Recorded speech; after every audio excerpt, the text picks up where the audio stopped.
کیا لوگ یہ خیال کیے ہوئے ہیں کہ صرف یہ کہنے سے کہ ہم ایمان لے آئے چھوڑ دیے جائیں گے اور ان کی آزمائش نہیں کی جائے گی؟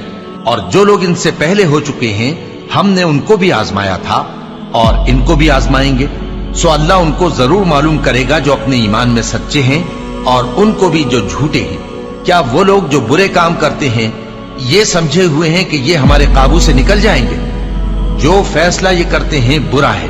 جو شخص اللہ کی ملاقات کی امید رکھتا ہو تو اللہ کا مقرر کیا ہوا وقت ضرور آنے والا ہے، اور وہ سننے والا ہے، جاننے والا ہے۔ اور ہم کسی قدر خوف اور بھوک اور مال اور جانوں اور میووں کے نقصان سے تمہاری آزمائش کریں گے، اور صبر کرنے والوں کو بشارت سنا دو کہ ان لوگوں پر جب کوئی مصیبت واقع ہوتی ہے تو کہتے ہیں کہ ہم اللہ ہی کا مال ہیں اور اسی کی طرف لوٹ کر جانے والے ہیں۔ یہی لوگ ہیں جن پر ان کے پروردگار کی عنایتیں ہیں اور خصوصی رحمت بھی ہے، اور یہی سیدھے رستے پر ہیں۔ اور اے پیغمبر، ہم نے تم سے پہلے کسی آدمی کو بقائے دوام نہیں بخشا، بھلا اگر تم مر جاؤ تو کیا یہ لوگ ہمیشہ رہیں گے؟ ہر شخص کو موت کا مزہ چکھنا ہے، اور ہم تم لوگوں کو سختی اور آسودگی میں آزمائش کے طور پر مبتلا کرتے ہیں، اور تم ہماری طرف ہی لوٹ کر آؤ گے۔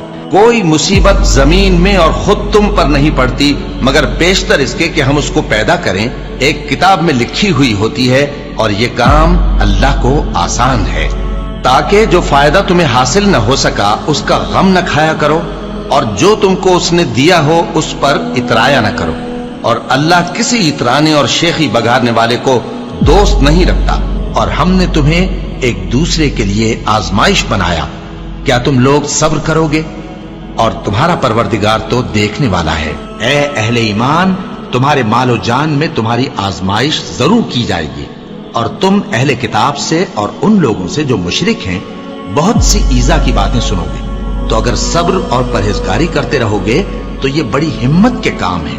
کیا یہ دیکھتے نہیں کہ یہ ہر سال 1 یا 2 بار بلا میں پھنسا دیے جاتے ہیں، پھر بھی توبہ نہیں کرتے اور نہ نصیحت حاصل کرتے ہیں؟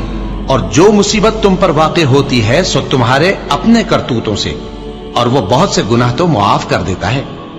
اور تم زمین میں اللہ کو عاجز نہیں کر سکتے، اور اللہ کے سوا نہ تمہارا کوئی دوست ہے اور نہ مددگار۔ کیا تم یہ خیال کرتے ہو کہ یوں ہی بہشت میں داخل ہو جاؤ گے، اور ابھی تم کو پہلے لوگوں کی سی مشکلیں تو پیش آئی ہی نہیں؟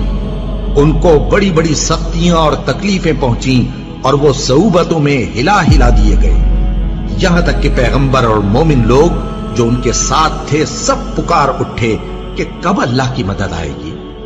دیکھو، اللہ کی مدد ان قریب آیا چاہتی ہے۔ اللہ کسی شخص کو اس کی طاقت سے زیادہ کا ذمہ دار نہیں بناتا۔ اچھے کام کرے گا تو اس کو ان کا فائدہ ملے گا، برے کرے گا تو اسے ان کا نقصان پہنچے گا۔ اے پروردگار، اگر ہم سے بھول یا چوک ہو گئی ہو تو ہم سے مواخذہ نہ کیجو۔ اے پروردگار، ہم پر ایسا بوجھ نہ ڈالیو جیسا تو نے ہم سے پہلے لوگوں پر ڈالا تھا۔ اے پروردگار، جتنا بوجھ اٹھانے کی ہم میں طاقت نہیں اتنا بوجھ ہم پر نہ رکھیو، اور اے پروردگار، ہمارے گناہوں سے درگزر کر اور ہمیں بخش دے اور ہم پر رحم فرما۔ تو ہی ہمارا مددگار ہے، سو ہم کو کافروں پر غالب کر۔